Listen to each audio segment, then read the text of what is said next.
Now I know what you're thinking. Man, he uploads so little. What a waste of space. But you don't understand, I've been working on my movie. The story of this weird pain in my chest that hasn't gotten better or worse yet, so I think it's just the way things are now. But regardless of my movie, this is the video about my suit that is very overdue, because it is currently March 9th on a Saturday. It's not going to show it, but it is currently March 9th. Megacon was last month, pretty much a whole month ago. So I've had a whole month to procrastinate this video and pack up for my move. Yeah, so I need to get this video out before then. So here it is. Intertwined in this video is going to be some things I filmed on scene, if you want to call it that, when I was at the con wearing the suit. This video is about the aftermath of the con, how it went, and why I can't show you guys the full suit up live. Yeah, so let's cut to the first video I recorded. So we're at Megacon Orlando. I just pulled into the parking spot. The original plan was I was going to get dressed for you guys, like you know, in the suit, but I'm socially awkward. So, and there's people around me, so I'm not gonna do that. I'm just gonna get dressed by myself, and I'll see you guys then. You wanna know something really funny? Megacon was happening at the same time as another convention. Not another comic convention, just another convention about cows. It was called CattleCon. And where I parked, I had to cross CattleCon to get to Megacon. I went to Megacon by myself this year. Not by choice, by requirement. But, so, I'm not sure if you ever walked in armor cosplay, especially plastic, if it's not out of mold out of dragon skin or whatever, or any other silicone. But it's heavy, it's lumbersome, if that's the right word. It's hard to walk in, essentially. So I'm like walking like the Tin Man from Wizard of Oz across all these blue collar workers, and I'm snapping necks, I'm turning heads. They're looking at me like what is wrong with this guy? Loser over here. But it was fun. It was very fun. So I can't give you a full thing because I'm socially awkward, like I said. But it's looking nice. I'm about halfway through maybe, and I think I can survive. I got Ahsoka's autograph, so that's good. And when I get home, I'll do a video showing off the whole thing in its entirety. So when I was walking around the con, after I got the autograph I wanted, I went down the cosplay section. I want to see all of the cosplayers that were there, like that had their own booths and stuff like that. And I saw this guy. This guy was I had like the whole harness thing with the camera, and it was cool. It was official. So I'm like, oh, look at that guy. And he's recording another cosplayer and their whole shenanigan, their whole thing. So I'm like, oh, that's cool. So I walk by, not thinking much of it. I'm walking by and he goes, hey, I really like your suit. Can you get a video? So I'm like, yeah. So I had my first semi-professional cosplay video shoot. It was very fun, and I'll show the results.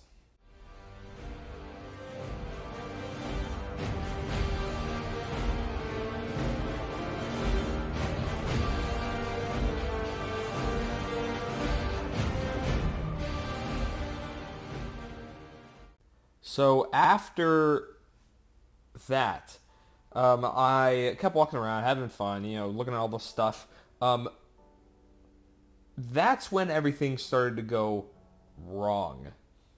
So here's that video. So I have some unfortunate news. I'm back in the car.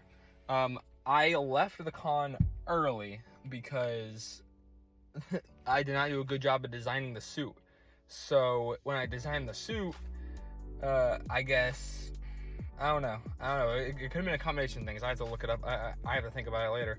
But essentially, I was in so much pain in my upper back, rear shoulder, my traps as well. I don't know what that was about. Because that didn't happen the first time I wore the suit. But like the first con I wore the suit too. But anyways, so that was happening, and then I was like, you know what, I'm gonna get out of here. So because, you know, I got my autograph from the poster, on the poster, so I got what I came for, and I got some pictures taken for the suit, and so I feel like I had a successful day. As I was walking back to my car, my suit started falling apart.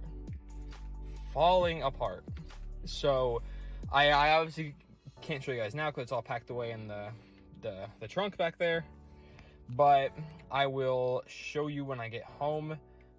So no full suit up, I guess, guys, at the end of the video, but I'll show pictures. I'll show the pictures and everything. You'll see the suit. You'll see the suit finally. So I'll see you guys there. I feel like it'd be better and more efficient to show the parts of the suit that survived first. So the helmet survived. The helmet is one of the easiest things to keep clean and keep together. With one exception. I don't know when that happened. I don't know if it happened before the con, when it was just chilling in my garage and I was just moving it around as I am packing. I don't know if it happened from car to convention center. I don't know if it happened as I got my ticket. I don't know. But I do know that in my very first photo that I have, which I'll show here, it's not there. So it had to be somewhere in between the last time I wore the suit and now. So I don't know. The helmet was always going to be one thing that I redid, but what if I add some like battle damage to the area, like to show like, oh, maybe the aerator got blown off in battle or something like that. I think it'd be very unique. And I just gotta peel off a lot the hot glue that was there. But, you know, other than that, I think this is good. I might do something with that, but who knows? It'll probably just be easier to print another aerator.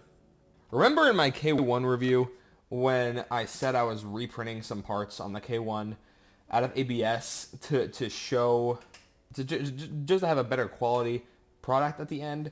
The back's not one of them. Or is it? I think, scratch that, it is. It is. Because you can see the back. The back's in multiple pieces. And it's patched together with a raft in the middle of the thing. That was all cool. It sands very easily. I didn't worry about covering the seams of it, though, because I knew I was going to wear the backpack. But speaking of the backpack, actually, we'll save that for the damage section of this video. But the chest looks good. The chest survived. It looked all well and good. The ARC Trooper piece was also reprinted. I did a much better job of hiding the seam. Not a perfect job, because you can still see it, but a better job than what it was. It is also printed on the K1 and on multiple pieces. A million things happened in the process of printing this, but we got it there. It fits. It's very sturdy. I say this didn't break. I forgot it did. So the chest, it does have a little bit of damage to it. So sneak preview of what's to come. So let's talk thighs. Thighs that are printed in two different pieces with a very visible seam line because he's wearing a comma and didn't feel the need to sand it perfectly because the comma was covering it.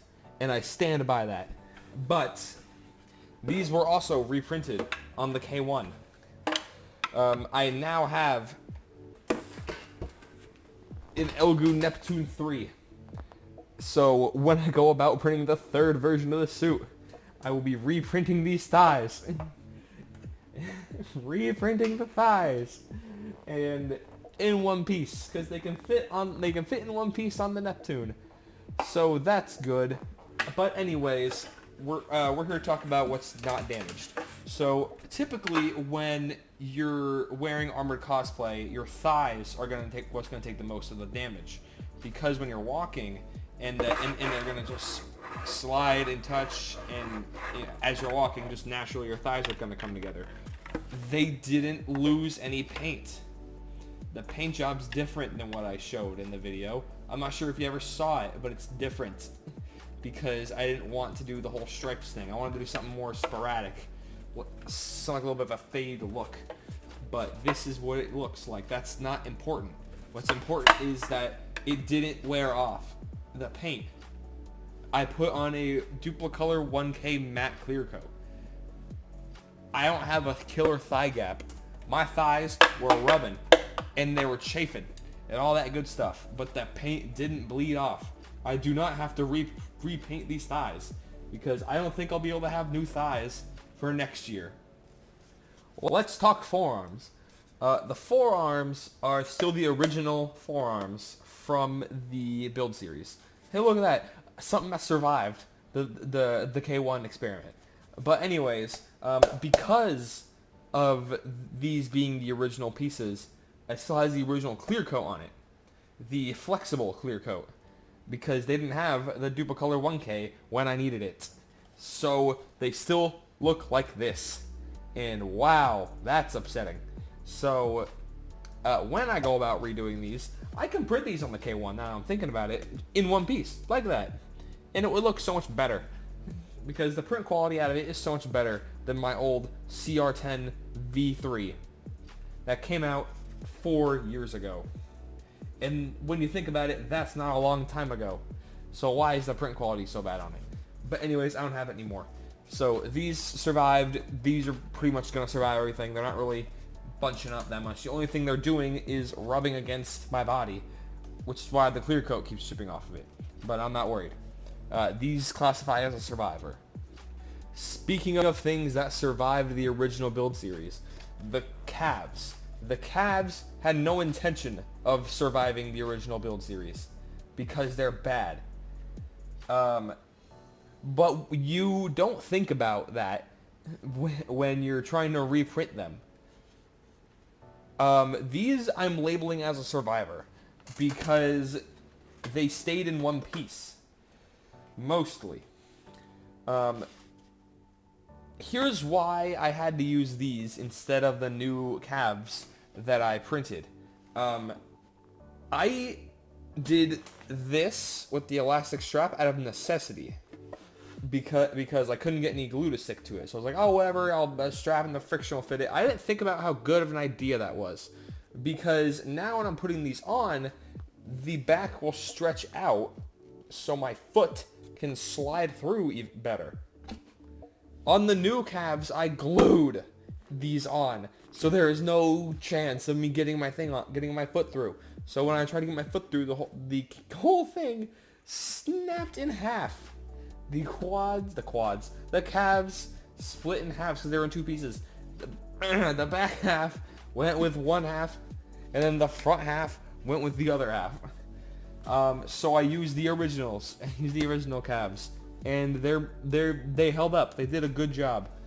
A couple things are fucked up about it, but you know, in the grand scheme of things, I'm classifying them as survivors.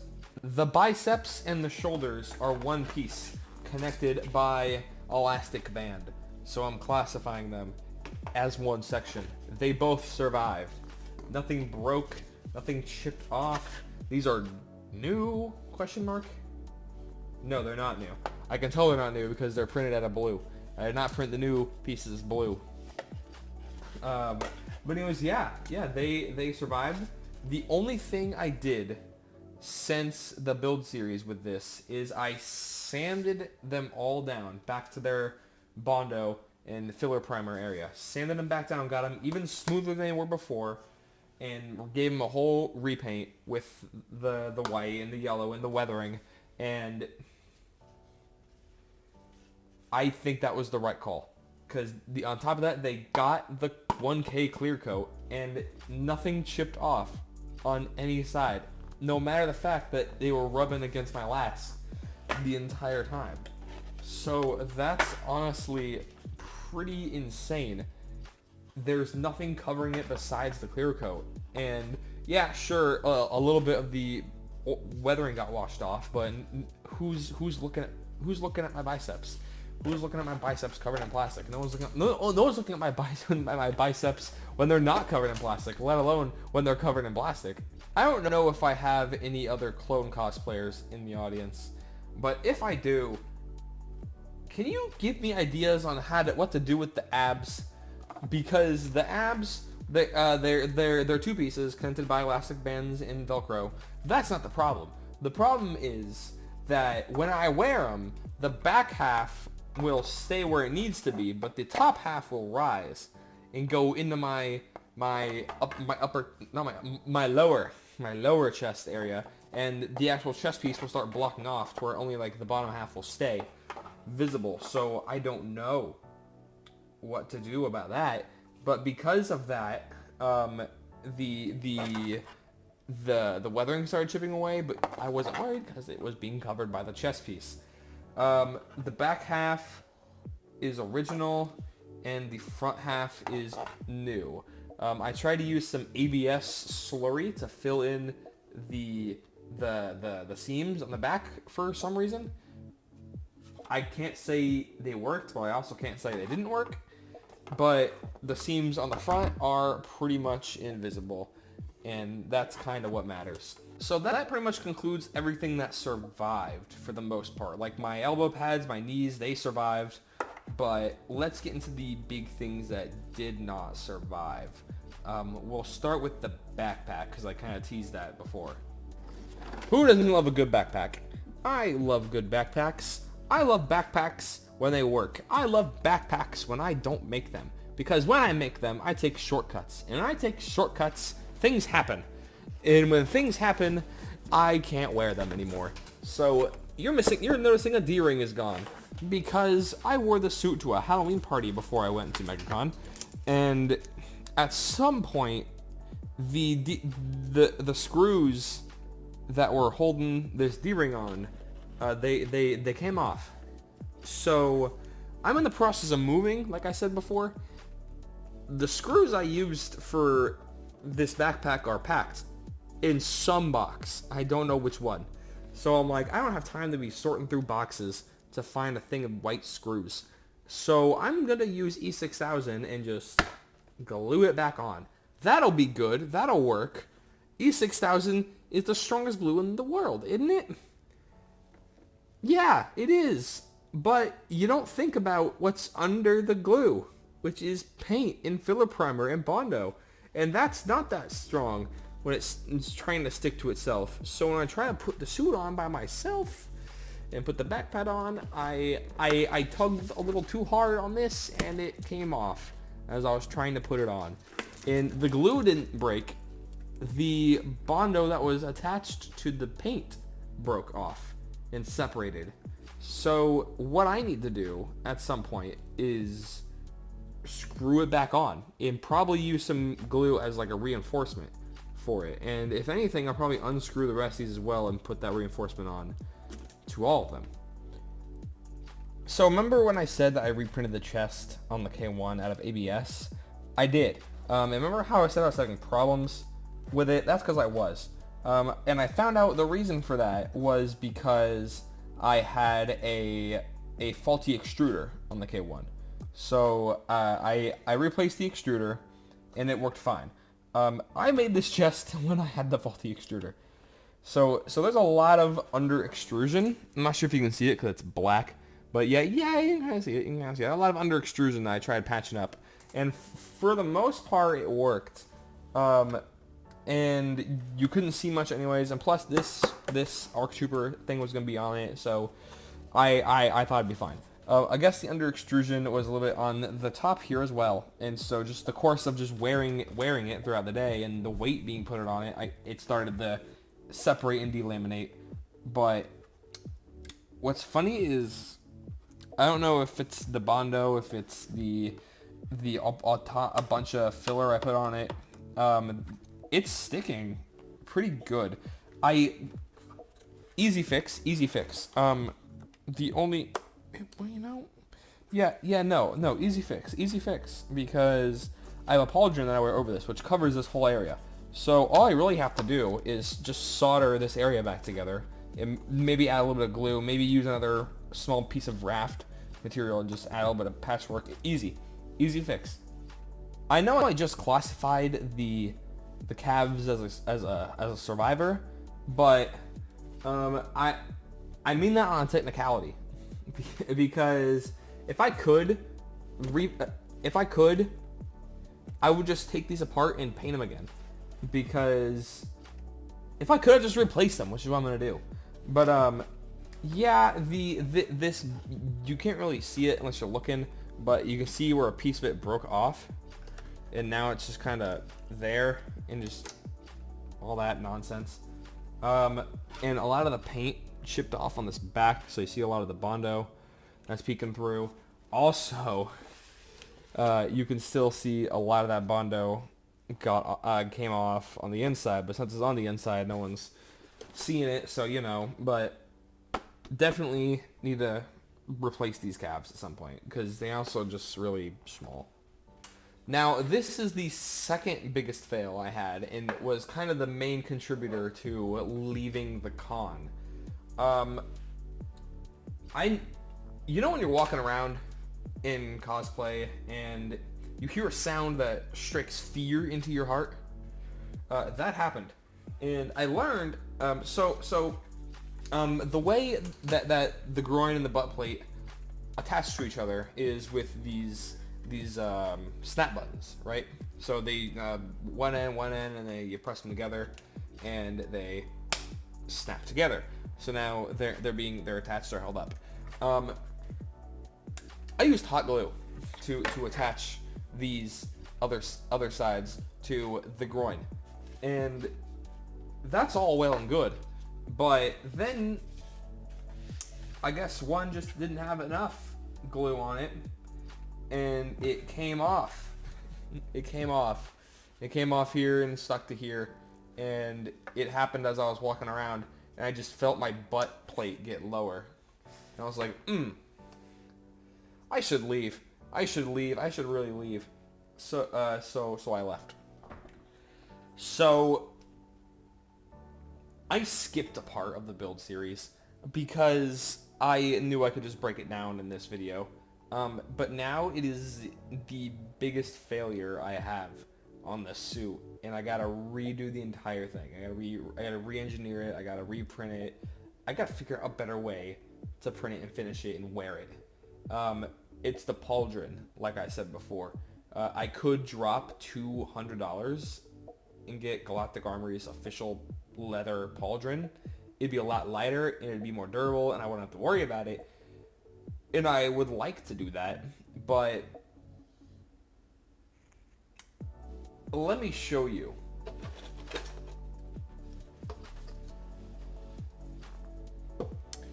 These are the parts that remain of the pauldron.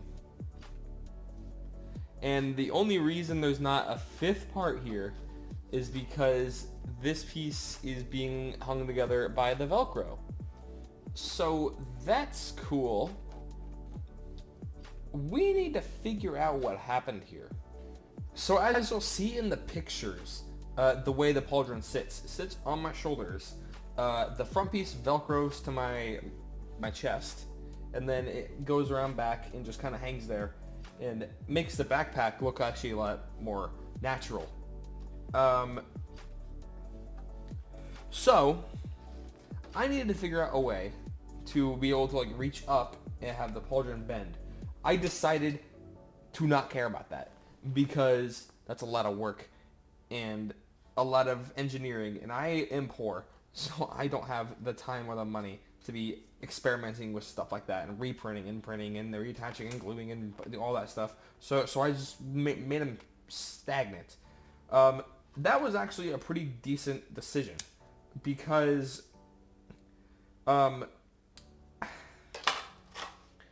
used E6000 to glue the frame to the actual shoulder pad thing, the actual thing that everyone loves.